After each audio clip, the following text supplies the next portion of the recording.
Welcome to the Alcohol Minimalist Podcast. I'm your host, Molly Watts. If you want to change your drinking habits and create a peaceful relationship with alcohol, you're in the right place. This podcast explores the strategies I use to overcome a lifetime of family alcohol abuse, more than 30 years of anxiety and worry about my own drinking, and what felt like an unbreakable daily drinking habit.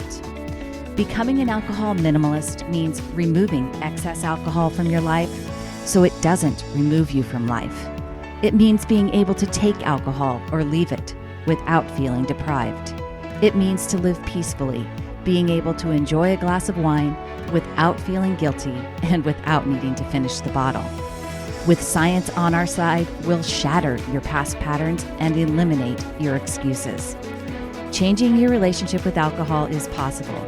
I'm here to help you do it. Let's start now. Well, hello and welcome back to the Alcohol Minimalist Podcast. With me, your host, Molly Watts, coming to you from, oh my goodness, my friends, it was an absolutely gorgeous Oregon this weekend. There were multiple days that were really just beautiful, sunny, almost 60 degrees, and there was an earlier sunrise, which I noticed for the first time this weekend. And this is super important for me. And it's important for you too, because I really want you to make a practice out of getting yourself outside into morning light. And we're going to talk a little bit more about morning light. But first, I need to say that I have a couple of prize winners. And as a reminder, if you would like to be entered into my drawing for some alcohol minimalist swag, all you got to do is leave a review of this podcast. Leaving a review is really just a great way of supporting the show, and it helps other people who are searching for this content, this type of content, find us. And you can leave a review on any of the apps that you listen to the show on. Apple Podcasts being the biggest and most important for that reason, but any of them, or if you just leave a comment on Spotify or a comment on a YouTube video or a review of my book, Breaking the Bottle Legacy. These are ways that you can get entered into the big prize drawing. I do 2 prize drawings every other week, and the first one is for a review of someone that has left a review, and that is the chosen review. So this review was from CX Barron, and it was, honestly, quite a long time ago. I don't even know if CX Barron is still listening, but it was one of my earliest reviews, and it was super important again and she just mentioned how much this content was getting to her at just the right time, and it was just the right moment in her life. So I hope she might not even be listening anymore because she's made this change, and that's okay. It was almost 3 years ago that I've been doing the Alcohol Minimalist Podcast. Back then it was called Breaking the Bottle Legacy. So CX Barron, if you're still listening, you can email me, molly@mollywatts.com, and let me know that you were my chosen prize winner. And my random prize winner is Sparty. And to be honest, I didn't even make a note. I don't remember where Sparty left a review, if it was on a book or on the podcast or on just a comment. I don't remember, and I didn't write it down. So it was so random. So Sparty, Sparty. If you are listening, you can email me, molly@mollywatts.com, and I will send you out your alcohol minimalist swag. All right, so before I get to morning light, before we get to this episode, I do want to make a little announcement, and it is especially for people who are new to this podcast. And this is a little bit, we got a lot of new people listening since dry January. And this is a little bit about what being an alcohol minimalist is and what it's not. All right. So first and foremost, this is not a podcast that is intended for people who identify with or experiencing moderate or severe alcohol use disorder, at least severe alcohol use disorder. If you have physical symptoms that are caused by overdrinking, then you most likely need physical or medical intervention to safely cut back on alcohol before you begin all this other work. And all this other work is what I focus on. And so that is just a simple disclaimer. My show is really intended for people who are not, who would not identify as having alcohol use disorder, or they have mild or moderate, mild to moderate alcohol use disorder, someone that is drinking habitually, someone that simply wants to drink less, or not at all. And I am very clear on the science of alcohol here, and this is the bottom line. There is no scientifically 100% safe level of alcohol besides zero in our lives. And there is no positive health benefit to add alcohol to your life if you're not already consuming it that you cannot achieve from something else that does not have the negative health consequences associated with it, like alcohol does. Now, that being said, I also understand that alcohol is a drug with a limited therapeutic benefit. That does not mean that it doesn't have side effects, okay? But we have to acknowledge that alcohol creates a therapeutic effect in the brain in limited amounts from 0 to 0.55%. You hear me talk about that. The brain experiences feelings of euphoria, relaxed inhibitions, and this feels good to our brains and to us, right? And that's why people continue to consume alcohol. There are also social benefits that alcohol has provided to us over our lives, over history. And I talked about that actually a bit in even last week's episode. And we can't just dismiss that. So there are reasons that one might want to include alcohol in your life. And this podcast is dedicated to helping you figure out how to do that in a way that is sustainable, feels peaceful. I recommend low risk limits, which are always included in the show notes. And I recommend prioritizing alcohol free days in your life. Last but not least, we have to develop our emotional resiliency so that we are not using alcohol to buffer away or enhance our feelings. Those are really what being an alcohol minimalist is all about. And like I said, I know we have a lot of new folks recently because of Dry January. I just wanted to touch on those basics and those important disclaimer kind of mentions, right? All right. Morning light. Let's talk about that for a minute. All right. Many of you are familiar with Andrew Huberman, the Huberman Lab. Many of you have listened to his 2-hour podcast on alcohol from 2022. If you haven't, it's long, but it's worth it.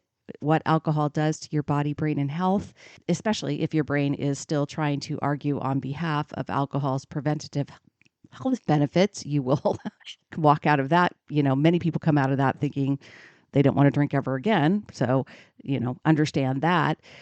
I don't ever I am very clear, like I just said, on the science, right? I don't try to kid myself into thinking I'm doing something beneficial. I also understand that I like to have an occasional drink, and that's okay too. And again, definitely worth listening to Huberman. But more importantly, Andrew Huberman, he's become very popular in the last few years. He's a Stanford neuroscientist, and he has 5 things that he believes are the 5 key components of supporting mental health, physical health, and performance. 5 key ingredients, all right, in his life that he focuses on. Sleep, I talk about sleep all the time. Movement, all right, moving your body, I talk about that too. Nutrients, he talks about macro and micronutrients. Don't talk about that here at all. And relationships, talk about that to some degree, but not the importance of them in terms of supporting mental health and physical health. The last one is light, sunlight specifically. And Andrew Huberman believes very strongly that morning light is most important of all of that. He recommends that you need to get 5 to 10 minutes of morning light, very first thing when the sun comes up is, right when you wake up, 5 to 10 minutes of direct light. You got to get outside, even if you're here in rainy Oregon when it's raining, because it is raining now. Again, after all that beautiful sunshine this weekend, it's raining. And if it's cloudy out, then you got to get 10 to 15 minutes. Don't have to go do anything. You don't have to walk around. You can just sit outside if that works for you. In fact, I have recently adopted this this new behavior of, if it's raining and I don't feel like going for a walk in the morning, in the very early morning, because the sun is finally coming up earlier at about 7:15 to 7:20, I can go and sit outside at my covered back patio and still see the morning light and not get rained on for 10 to 15 minutes. Now, it may sound too good to be true, but the mere act of getting sunlight in your eyes in the morning may be a game changer for your health. Not only does, and this is from an article, not only does morning sunlight boost your energy levels, but it may also improve your sleep at night. So back to number one of Huberman's thing, sleep. And some science suggests that morning sun exposure can improve your overall health as well. So one reason is because your circadian rhythm is regulated by light exposure, and intentionally viewing morning sunlight prepares your body and mind for the day ahead. This is, the good news here is that it's free, right? It's accessible, and this is all backed by research. Now, your circadian rhythm is your body's 24-hour internal clock. It's modulated by biological processes such as hormones that respond to external cues. And the most influential cue is light exposure. You may have heard of SAD, seasonal affective disorder, when you've got less light out. And this is a way that you can help offset that by getting morning light. Humans are designed to wake when the sun rises and sleep when it has set. In other words, before clocks were invented, this internal response to light was the primary timekeeping mechanism. In your brain, light-sensitive cells in your eyes transmit signals to the brain's suprachiasmatic nucleus, SCN for short, which is basically the central pacemaker of your internal body clock. Your body is most sensitive to light during 3 times of day, roughly the first hour after waking, 2 hours before your bedtime, and during the night. You can leverage these 3 phases of daylight as a way to regulate your circadian rhythm. In the morning, sunlight exposure suppresses melatonin and increases cortisol. Now, while cortisol gets a bad rap, it's essential for feeling alert in the morning. And this is known as the cortisol awakening response. And in fact, studies have found that a low waking cortisol level is associated with fatigue. And on the other hand, levels of melatonin, a sleep-inducing hormone, are low in the morning and they steadily rise throughout the day. When melatonin levels remain higher in the morning, it can make waking up more difficult. And this tends to happen more in winter when mornings are darker. All right? By regulating your circadian rhythm, sunlight can improve your sleep. Now, again, this is all backed by studies. These are all backed by things that, and as sunlight goes later in the day, it means it shows your brain that it's time to slow down. And the thing of it is, the morning sunlight that increases cortisol, it actually, that stress hormone, getting that spike in the morning, can actually lower stress levels for the rest of the day. And that means that you can make you more resilient to stress later in the day. Morning sunlight also initiates a cascade of positive changes associated with better mood and mental clarity, including an increase in serotonin. And serotonin is a feel-good chemical, right? And it boosts your mood and then later converts to melatonin. Studies have also found that morning blue light that we get in the morning has an antidepressant effect and can be used as a treatment, as I just mentioned, for seasonal affective disorder. So this week, along with making doable drink plans with planning and prioritizing alcohol-free days, if you are ready to add those, I should say, and I want you to work on getting outside in the morning to expose yourself to morning light. If a morning walk works for you, that is phenomenal. But even going outside and drinking a cup of coffee, sitting and getting the morning light will work for you. I'm prioritizing it in my life. I hope you will do it in yours as well. On to this week's episode. We are still talking about alcohol core beliefs.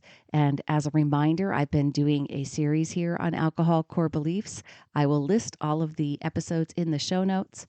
And as a reminder, we all have core beliefs.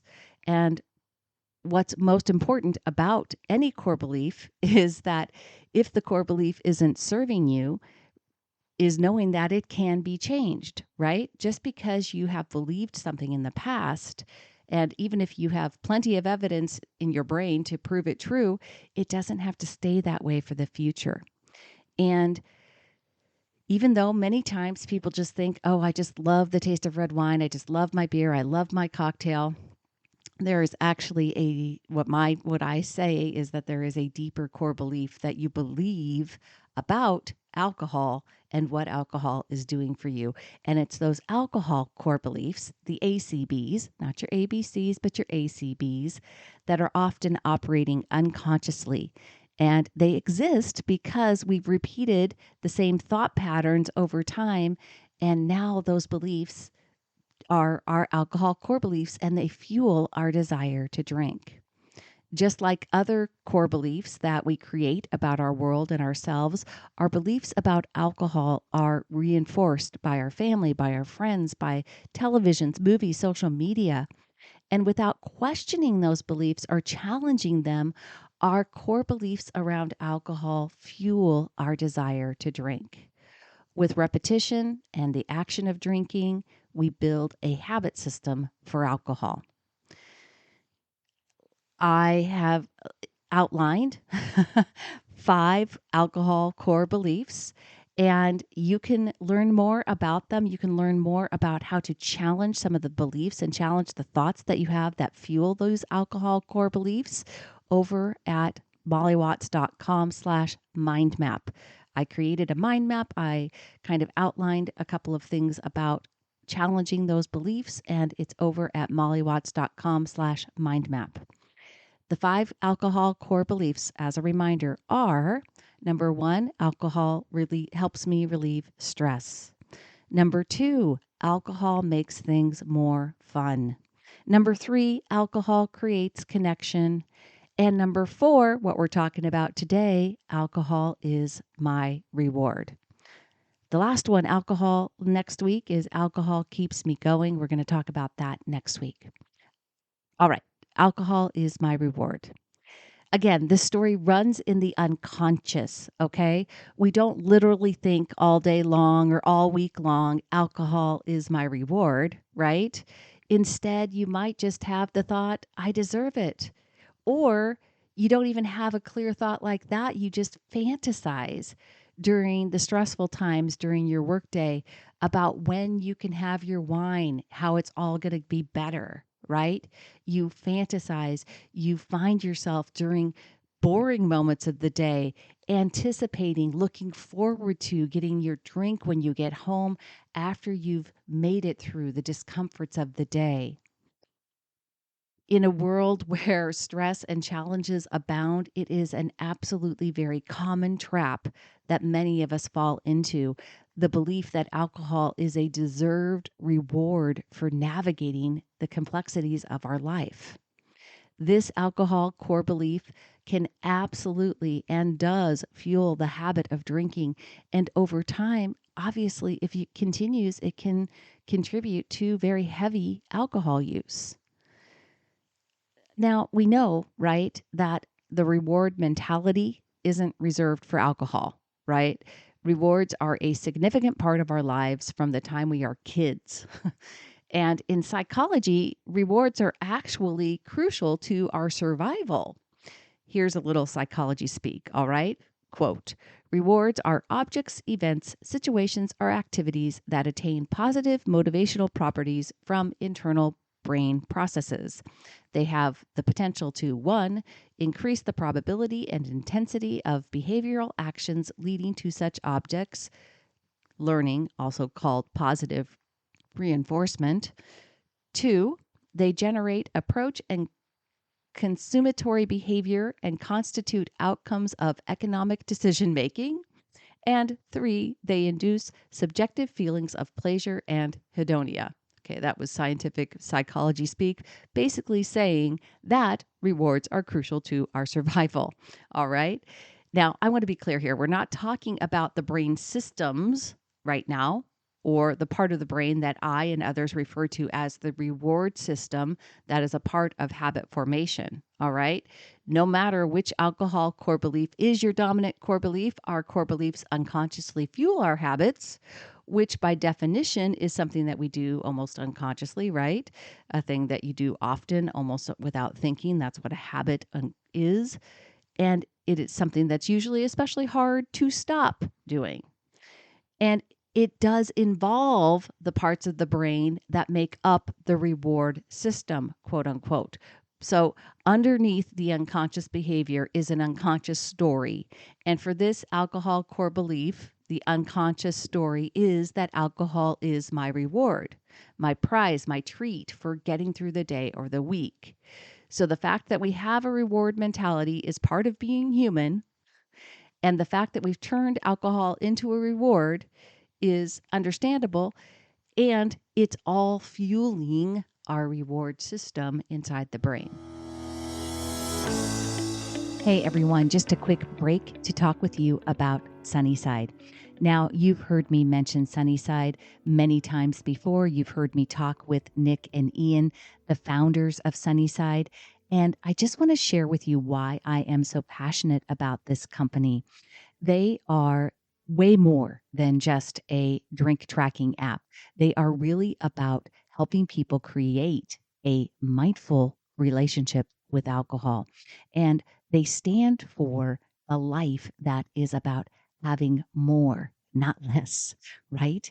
There are more rested mornings, more days when you're feeling your absolute best, when you have more energy and positivity. Sunnyside is not there to tell you to never go out, to never drink, but they are there to help you enjoy your life and to wake up and be ready to be your shining best.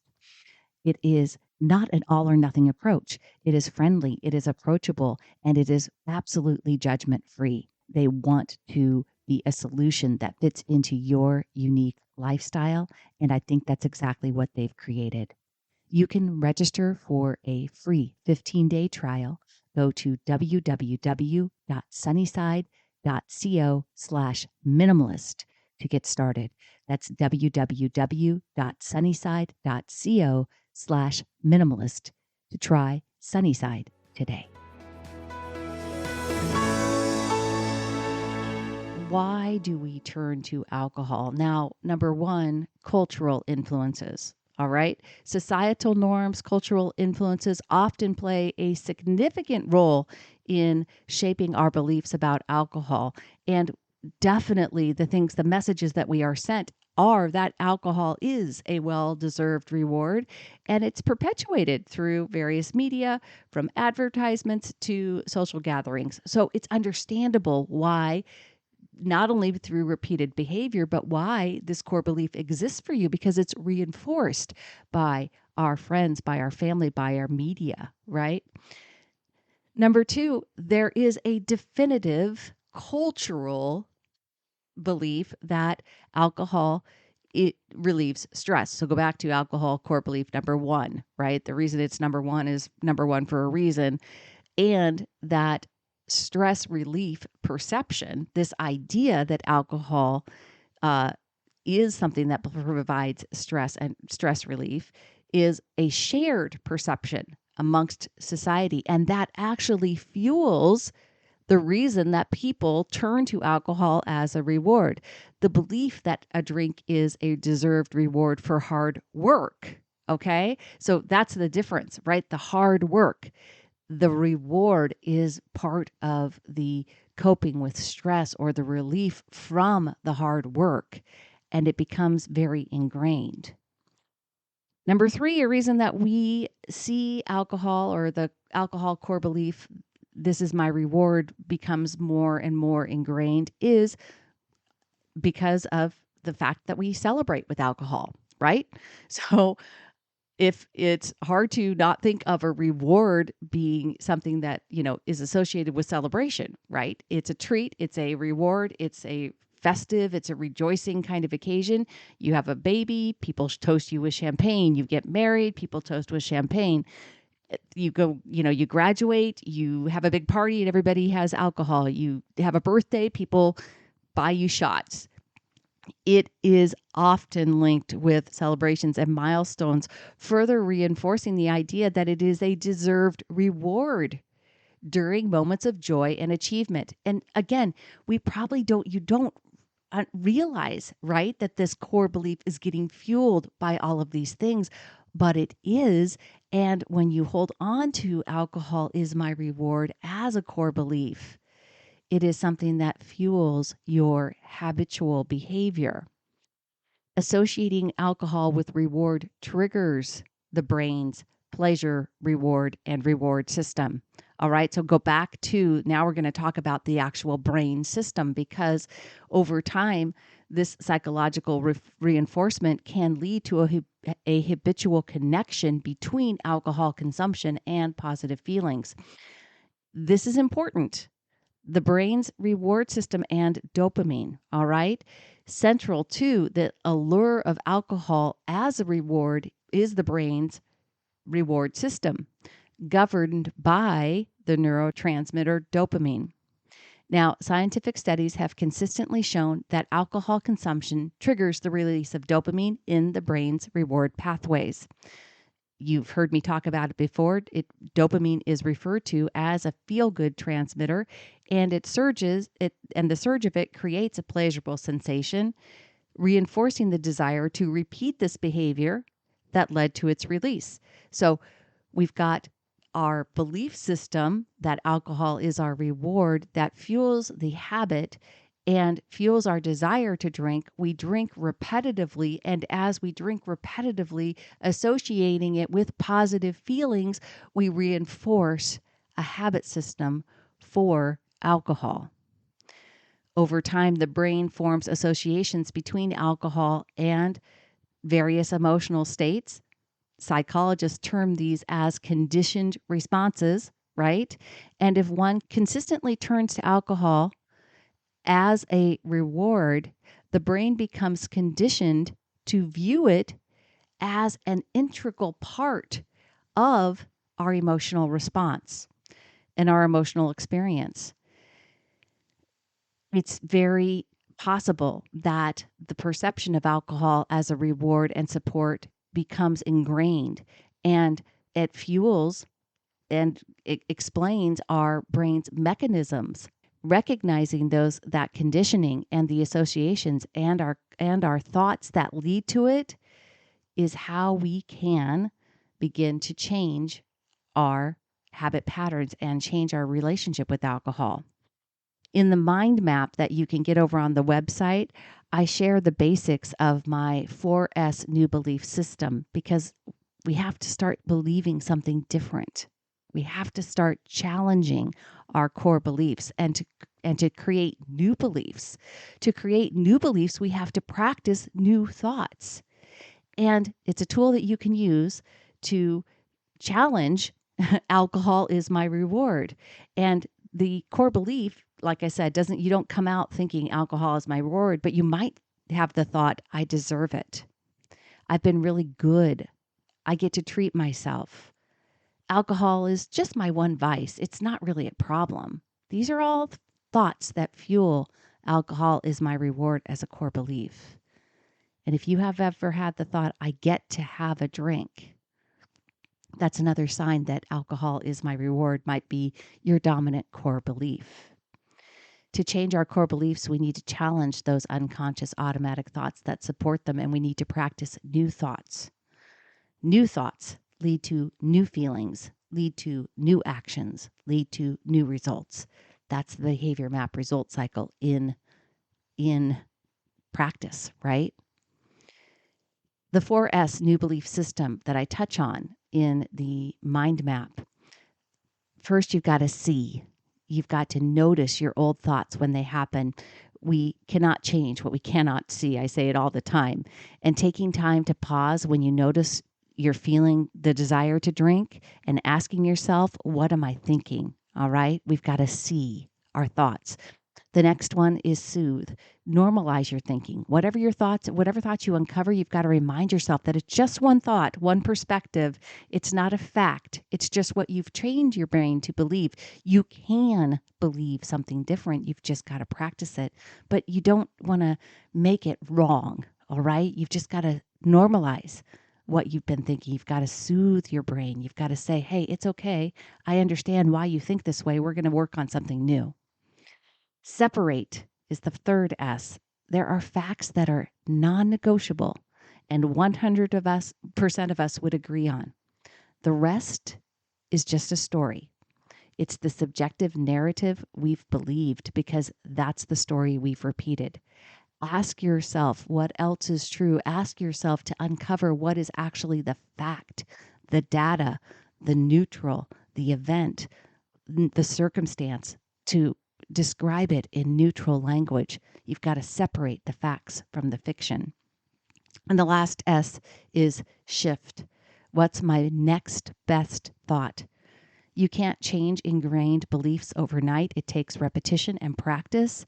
You got to take small steps to challenge those old thoughts. What is a thought that you can believe right now that will help make change easier? See, soothe, separate, shift. That is a part of the Just Start 4S New Belief Training System. You can learn more about Just Start over at mollywatts.com/start. So cutting down on alcohol for me meant changing my core beliefs around alcohol. And it means looking at whether or not alcohol really makes a good reward. If alcohol is my reward, is your core belief, you got to ask yourself, is it a good reward? Despite all the you've earned it, you've deserved it rhetoric that goes on in your brain, alcohol actually makes a terrible reward, right? The poor quality of sleep, the bad mood that happens following over drinking, for me, the nonstop anxiety of cycle that happens when you have a daily drinking habit, right? All of that actually is more of a punishment than a reward. And you've got to get clear with yourself about it. When your brain starts throwing out that old I deserve it thought, you need to ask yourself, what do you really deserve? What does the it represent? What feeling is it that you're feeling like you deserve to feel? Are you looking externally for validation for someone in your life? Are you keeping score with the people in your life? Are you feeling unappreciated, taken for granted? When you think thoughts like, I deserve it, I guarantee you are not talking about the alcohol. And there are much healthier ways of getting a reward, right? Here are some really great ones. Number one, hang out with a friend. Reach out to a friend, call a friend, write a friend. Time with connecting with friends cheers you up. It releases feel-good hormones like serotonin and oxytocin. Oxytocin calms the stress response, and there is evidence that it curbs the urge to stress drink, right? So when you come home, and I know for some of you, you're thinking, oh, it's a really bad time. Well, you got to know somebody. You probably know somebody in a different time zone. Call them. Or better yet, just write an email, write a letter. Plan a long walk or a phone call, a phone date with a buddy. All right, that's a great reward. Number two, get physical. Working out, a bike ride, a walk, a class can alleviate the stress, right? It also gives you a shot of endorphins, which are good. And those feelings, those endorphins trigger positive feelings. So yeah, I know sometimes I always tell myself that I'm too tired to work out at nighttime, but there's some type of working out, I promise. I'm not sharing it yet because I've got a new workout thing that I'm going to be trying, and but I'll tell you how it goes afterwards, and I'll share that with you because I'm really hoping I'm going to be able to do it at nighttime too. Number three, experiment with some non-alcoholic drinks. All right. There are so many and they are that they give you the taste. And everybody knows I'm a big proponent of alcohol-free beer. I drink alcohol-free beer most nights, and I love it. And I would highly encourage you to look for a non-alcoholic drink that you really, truly enjoy. Another great idea for a healthier reward system is meditation. Okay. Meditation can help you relax absolutely as much as a drink can, and prevents you from, gets you less stressed out on a regular basis. Meditation helps us quiet the brain and actually relieves stress rather than just covering it up, right? So meditation is a great way to reward yourself. Try using a meditation app to get yourself in the habit. Number 5, this is the last one. Dance, even if it's by yourself. There's something great about and very joyful. Turn on your favorite songs from the 1980s and start dancing around the room by yourself. Music releases dopamine. That's that same feel-good chemical that we talked about earlier. And it's a really great way of giving yourself a reward. Those are just some early ideas, right? The bottom line is we have to be willing to challenge those old core beliefs, and we have to work on creating a new reward system for ourselves. And I think that's important. I don't think you want to tell yourself you don't need rewards in life. That's not true either. We're very fundamentally, from the time we're very young, and our brains are actually set up to learn through positive reinforcement. So it's okay to create a new reward system for yourself. All right. So that is alcohol core belief number 4. Alcohol is my reward. Again, as a reminder, you can learn more about all of these by going back and listening to the most recent podcast episodes. Next week is our last one of the alcohol core beliefs, and it is alcohol keeps me going. This is an interesting one. And so if you want to check out the mind map, go to mollywatts.com/mind map. I hope that you will get yourselves out into the morning light this week. Make a plan ahead of time, make it doable, prioritize your alcohol-free days, and get out and get some morning light. All right, that's all I have for you this week, my friends. Until next time, choose peace. Hey, thanks for listening to the Alcohol Minimalist Podcast. Take something you learned from this week's episode and put it into action. Changing your drinking habits and creating a peaceful relationship with alcohol is 100% possible. You can stop worrying, stop feeling guilty about overdrinking, and become someone who desires alcohol less. I work with people in 3 ways.